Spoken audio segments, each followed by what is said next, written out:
Hello बच्चों, आज हम सब बात करने वाले हैं कॉपी कैसे लिखें। जी हाँ, आपके कई सारे हित मित्र दोस्त यार ऐसे होंगे जो कि कई महीनों से तैयारी कर रहे होंगे और कुछ ऐसे भी दोस्त यार होंगे जो कि अभी चंद दिनों से तैयारी शुरू किए होंगे।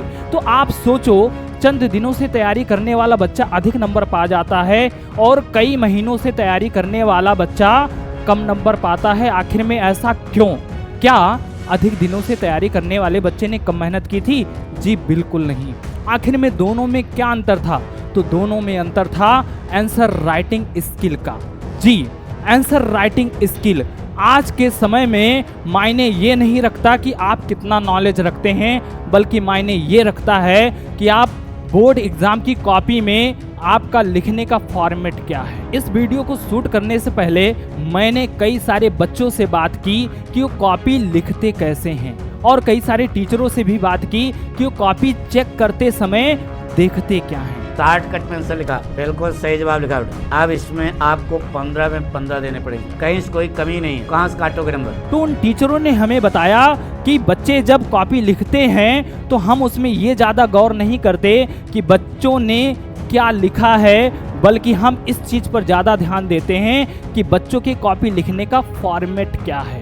उन्होंने हमें बच्चों की कई सारी गलतियों के बारे में भी बताया। यहाँ लिखा है, इसको यहाँ पे लिखते ज़्यादा सही था। ठीक है, नंबर काटेंगे बेटा। यहाँ पर इनको केवल 9 नंबर मिलेंगे, जो मैं आप सबको एक एक करके बताने वाला हूं। यदि आपकी राइटिंग स्लो है तो एग्जाम हॉल के अंदर आपके क्वेश्चन छूटने ही छूटने हैं, ये तय हैं। आप सभी को अपनी राइटिंग मेंटेन करके रखनी होगी। उसके लिए आपको करना क्या होगा? आपको खाली समय में हैं, आप अपनी उंगलियों को ऐसे हवा में चलाते रहें जैसे लगे कि आप कुछ लिख रहे हैं, या फिर कॉपी पेन लेकर आप उस पर ऐसे ऐसे निशान बनाते रहें जिससे आपके जो राइटिंग स्पीड है वो मेंटेन हो जाएगी। ठीक है। और अगली बात आती है वन टाइम कटिंग। आप क्या करते हैं कॉपी लिखते समय? आप इस तरीके से अपने आंसर को काट देते हैं कई बार, जिससे आपका आंसर देखने में भद्दा लगने लगता है और एग्जामिनर आपका नंबर काट देता है। आपको इसे सुधारने के लिए क्या करना होगा?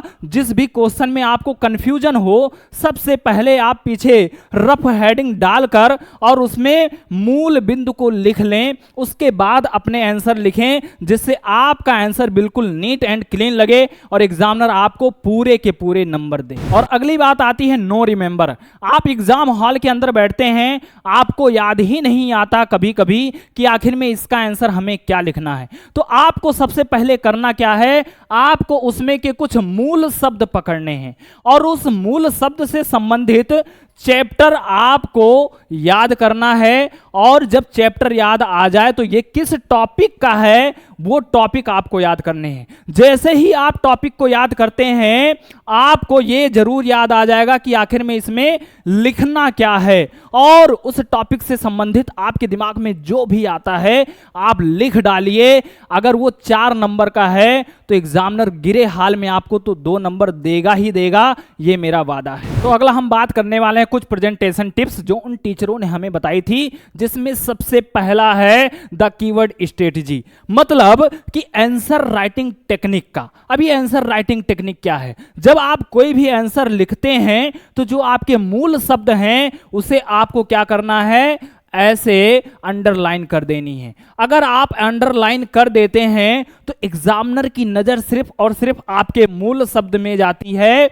बाकी अगर कहीं आप बीच में गलती भी कर देते हैं तो उसकी नजर उस पर नहीं जाती है और आपको पूरे के पूरे नंबर मिलते हैं। अगर आप ऐसा नहीं करते हैं तो एक तरफ से वो पड़ता है और आपके नंबर कट भी सकते हैं। और अगली बात आती है कट्स। जब भी आप कोई आंसर लिखते हैं और आपसे गलती हो जाती है तो उसे आपको बिल्कुल इस तरीके से नहीं काटना है, बल्कि उसे आपको एक लाइन में क्रॉस काटनी है इस तरीके से, जिससे आपका आंसर देखने में नीट एंड क्लीन लगे और एग्जामिनर आपको पूरे के पूरे नंबर दे। और अगली बात आती है आंसर लॉक। जब आप फिजिक्स या मैथ के सवाल लगा रहे होते हैं तो आपको फाइनल आंसर को इस तरीके से बॉक्स में लॉक कर देना है, क्योंकि कोई भी एग्जामिनर यही सोचता है कि कितने कम से कम समय में आपकी कॉपी चेक कर दी जाए। जब आप फाइनल आंसर को लॉक नहीं करते हैं तो वो आपका एक एक कैलकुलेशन चेक करता है, जिसमें आपकी गलती निकलने पर नंबर कट जाते हैं। तो इसीलिए फाइनल आंसर को जब आप लॉक करते हैं तो आपको पूरे के पूरे नंबर उसमें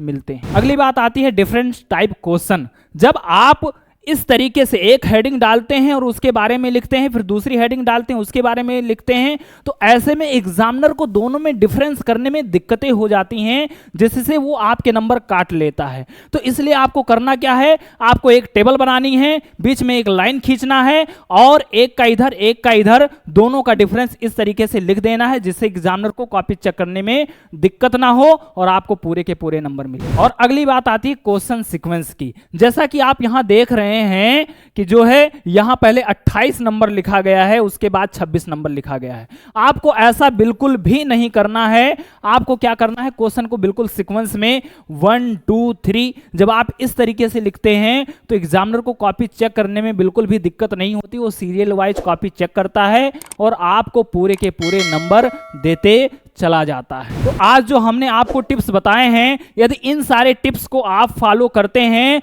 तो आपके नंबर 100% बढ़ने वाले हैं, ये हमारी गारंटी है। और इसी तरीके के वीडियो को देखने के लिए इस चैनल को लाइक शेयर एंड सब्सक्राइब करें। So thank you, all the best.